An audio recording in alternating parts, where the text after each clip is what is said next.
আসসালামু আলাইকুম। কবে আসবে তারেক রহমান? আদৌ আসবে?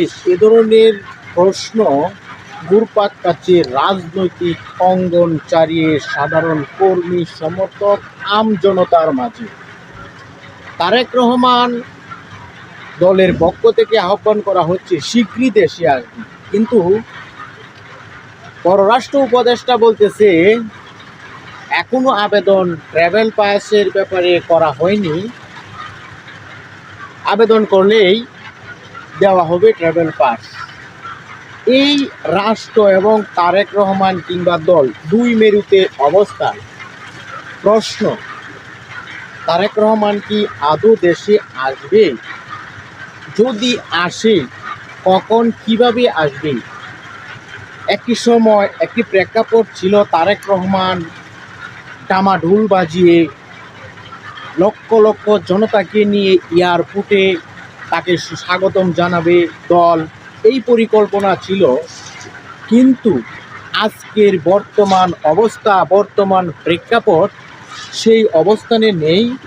হয়তোবা গোপন কিংবা নিরাপত্তার খাতিরে প্রচার করা হচ্ছে না তারেক রহমান সাহেব কিভাবে আসবে দেশে। হয়তো নিরাপত্তার স্বার্থে দেশের উদ্ভূত পরিস্থিতি কিংবা আরও অনেক অদৃশ্য শক্তি আছে, যার কারণে এগুলা মিডিয়ায় প্রকাশ করতে পারতেছি না। হতে পারে এমন।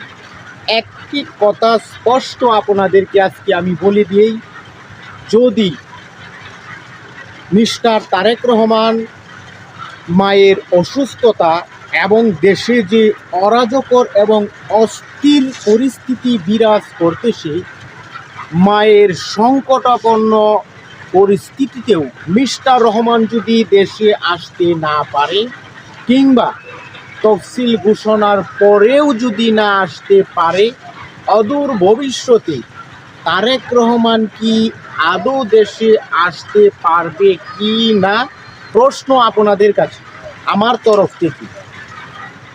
এখন এই ভঙ্গুর পরিস্থিতিতে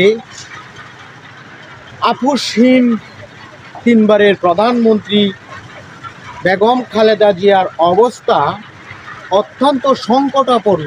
এই অবস্থা থেকে উঠে সুস্থ হয়ে রাজনীতির নেতৃত্ব, রাজনীতির হাল ধরবে, মাঠ চষে বেড়াবে, দেশ চষে বেড়াবে, নেতাকর্মীদের সাথে যোগাযোগ রক্ষা করবে, সেই পরিস্থিতিতে বেগম জিয়া যেতে পারবে না।